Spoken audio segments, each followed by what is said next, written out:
Hello dear students, मैं जय Karmarkar. Video देखने से पहले कॉपी पेन लेकर साथ में रखें।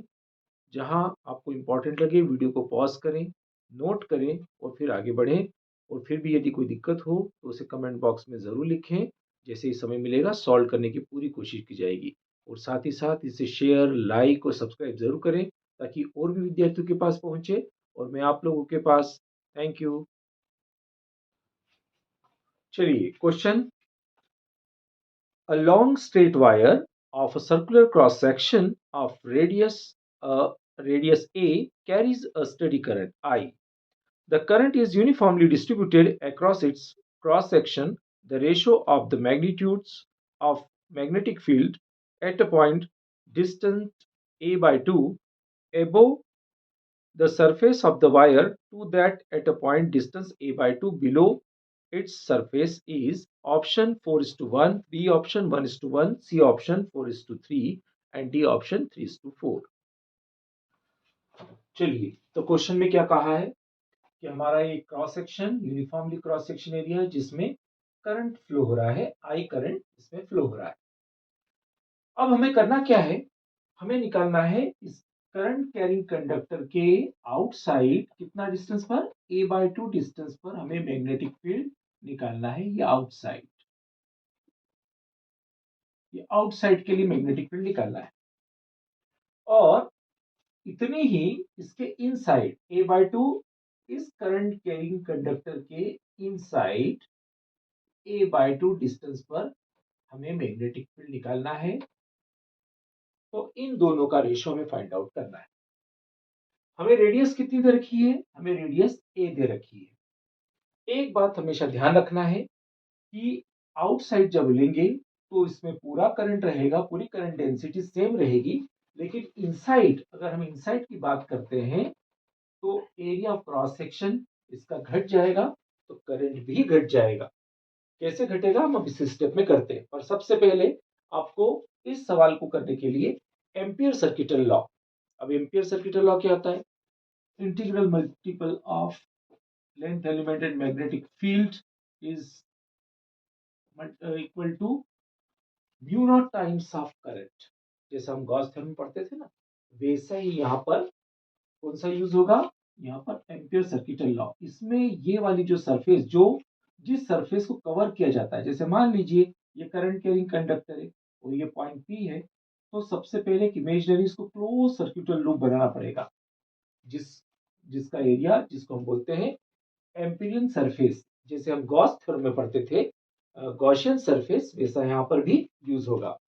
तो चलिए अब हम इसी का यूज करते हैं, एम्पियर सर्किटल लॉ का। तो इसके अकॉर्डिंग तो यहाँ क्या हो जाएगा, बी तो बाहर आ जाएगा, ये डीएल किसका रहेगा, याद रखिएगा एम्पियर सर्किटल लॉ का रहेगा। और ये म्यू नॉट आई, यहाँ तो खैर आई पूरा वैसा की वैसे यूज होगा। यहाँ 2 पाई जो पूरा क्रॉस सेक्शन, जो इसका सरफेस एरिया जो अपन यूज करते हैं, डीएल मतलब पूरा सरकमफेरेंस, वो यूज करेंगे म्यू नॉट आई। और B equal to mu naught I upon 2 pi R. वैसे हमने आर क्या लिया है, आर यहां से यहां तक का डिस्टेंस, सेंटर एक्सिस मतलब प्रिंसिपल एक्सिस से यहां तक का डिस्टेंस। तो रेडियस ए है और ये ए बाय 2, तो कितना हो गया टोटल, ए प्लस ए बाय 2 मीन्स 3a बाय 2। तो चलिए यहाँ पर इसकी वैल्यू हम रखते हैं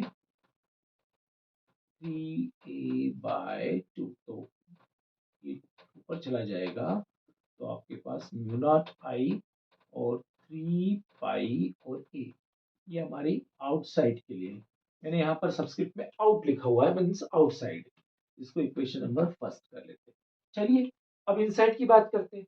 तो मैंने पहले भी कहा, अभी शुरुआत करने से पहले इस क्वेश्चन में कि इसमें करंट डेंसिटी घट जाएगी, करंट की क्वांटिटी घट जाएगी, कितनी घटेगी, तो उसके लिए हम आई डैश।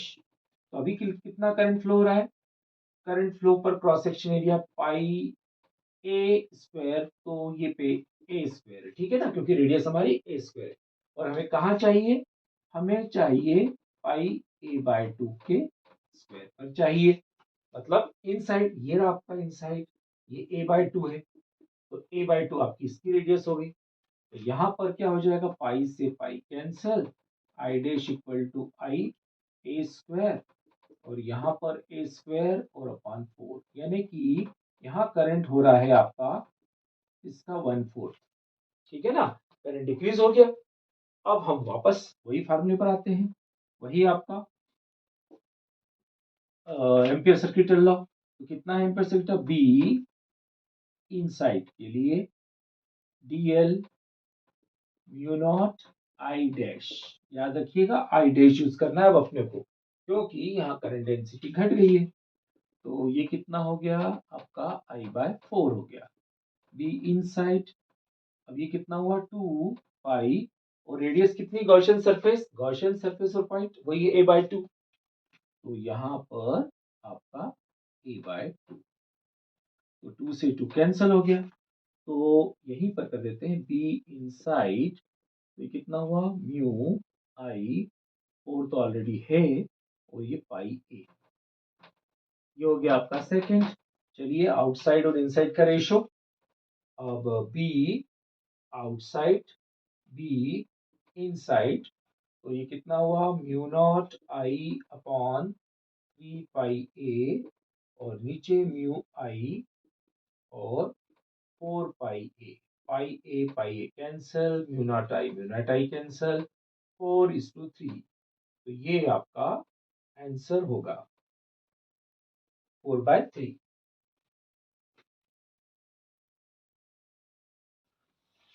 चलिए next question, two identical coils P and Q, each of radius R, are lying in perpendicular planes such that they have a common center. Find the magnitude and direction of the magnetic field at the common center of two coils if they carry currents equal to I and 3I respectively.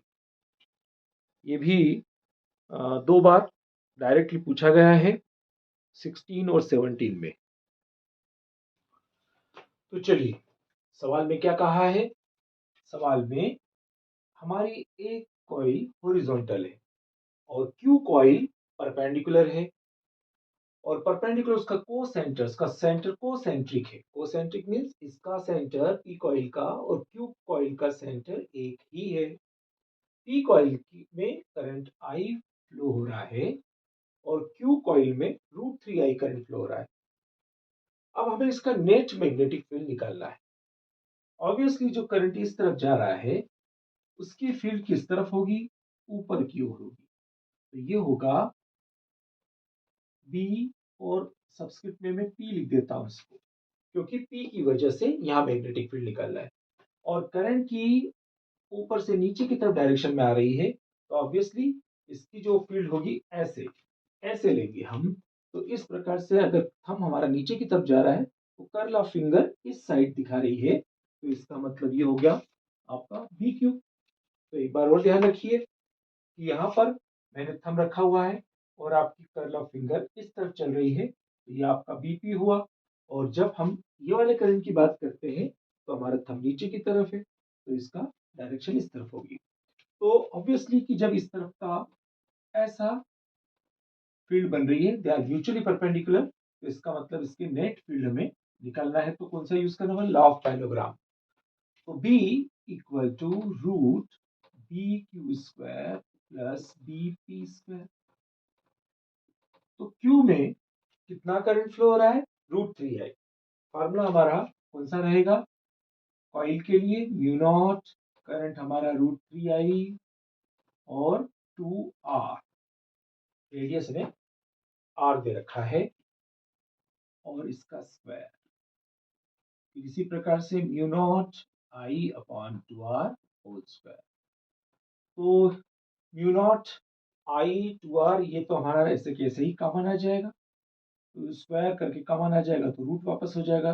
तो अपनी value वापस से कितनी हो जाएगी, mu naught I और 2R, ये value बाहर आ गई। अंदर क्या बचा, √3 स्क्वायर, और यहाँ पर सब कॉमन आ चुका था तो 1 का स्क्वायर।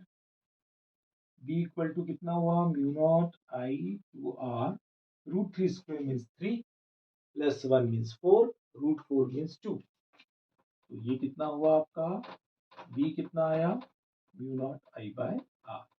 ये तो हो गया नेट मैग्नेटिक फील्ड। अब हमें क्या चाहिए, हमें चाहिए थीटा।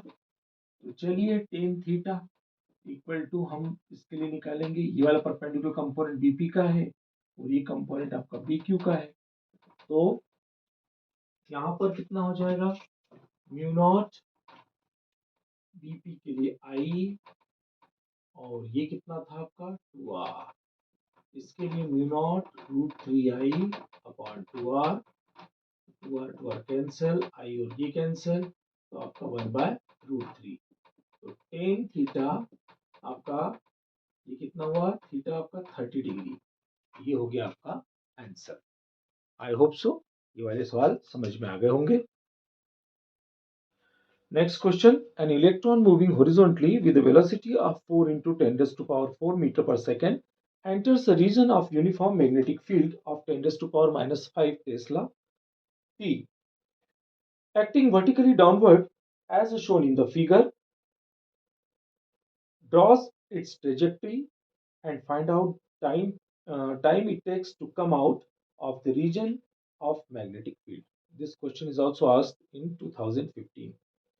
तो ये इलेक्ट्रॉन एंटर कर रहा है, ये यूनिफॉर्म मैग्नेटिक फील्ड है, तो हमें सबसे पहले इसकी ट्रेजेक्ट्री निकालना है और दूसरी चीज हमें निकालना है इसमें कितना टाइम इसको ट्रेवल करने में, मतलब मैग्नेटिक फील्ड में लगा है, तो वो हमें निकालना है।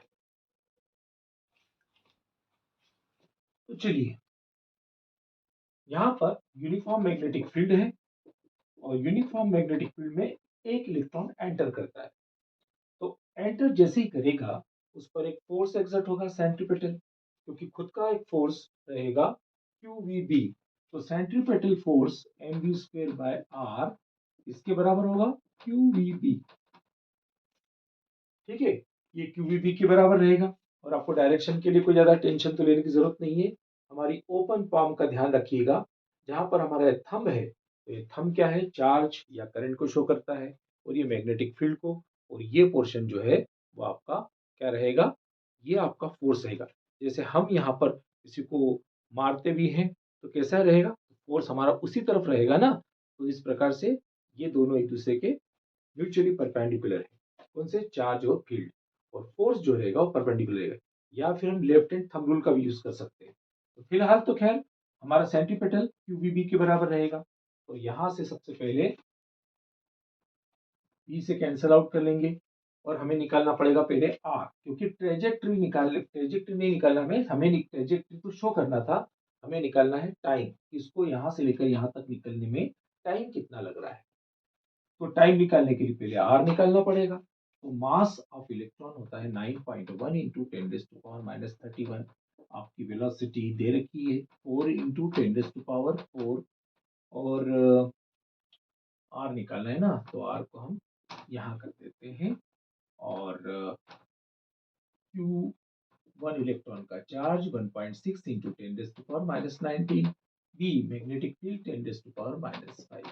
अब 9.1 तो निगलेक्ट कर दीजिए, तो जो 36 अपन 1.6 10⁻⁻31, ये आपका 4, ये आपका -19 का +19 हो जाएगा, ये आपका +5 हो जाएगा, पूरे पॉइंट हटाया तो एक और जोड़ दीजिए आप, +1 हो जाएगा, तो ये कितना हो जाएगा, 4 4 जा 16, 4 9 जा 36, मतलब R इक्वल टू 2.25। तो ये हो गया 10 की पावर, ये कितना हो गया -31 प्लस, ये हो गया 19 प्लस 1 20 25 29, तो ये हो गया आपका 2 10⁻⁻2।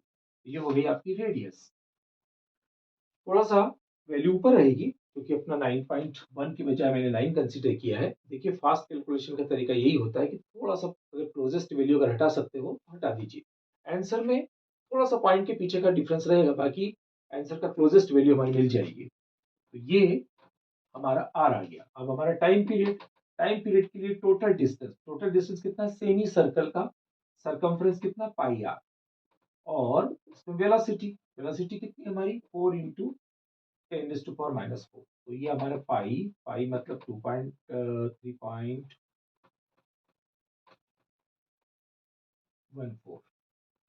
ये रख लिया हमने। आर की वैल्यू हमारे पास है 2.25 इंटू 10⁻⁻2, और वेलोसिटी कितनी है 4 इंटू 10⁻⁴। तो 3.1 ही ले लेते हैं यहाँ पर 3.1 और ये कितना हो जाएगा 2.25 2.25 अप्रोक्सीमेटली। इसको फास्ट करने का तरीका बता रहा हूँ कि अगर ये राउंड डेसिमल के बाद अगर सेकंड नंबर 5 है तो इसे 2.3 कर दीजिए, 3.1 है तो 3.1 ही रखिए, तो ये कितना हो जाएगा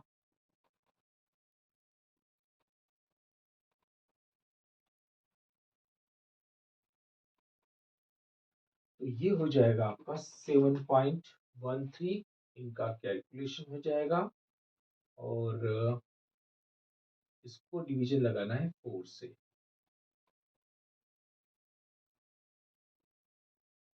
तो ये कितना हो जाएगा 4 वन जा 4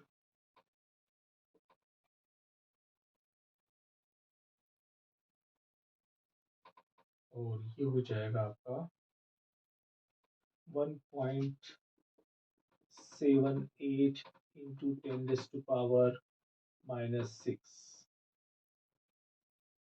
सेकेंड, ये आपका आंसर, या फिर 1.8 के करीब। अगर ये आपको सेकेंड डिजिट अगर आपको इसको छोड़ना है तो इसका आंसर देख लेते हैं, तो इसका आंसर आ रहा 1.8 इंटू 10⁻⁻6 के करीब करीब आ रहा है। बिल्कुल सही है अपना आंसर, क्योंकि देखिए डेसिमल के सेकंड प्लेस पर यहाँ पर 8 मतलब 5 से ज्यादा है तो इसको 8 कर लिया 10⁻⁻6 सेकेंड। तो देखिए कैलकुलेशन का क्लोजेस्ट तरीका भी आपने समझ लिया होगा कि किस प्रकार से हमें फास्ट कैलकुलेशन करना है, तो आपका आंसर फिर भी मिल जाएगा।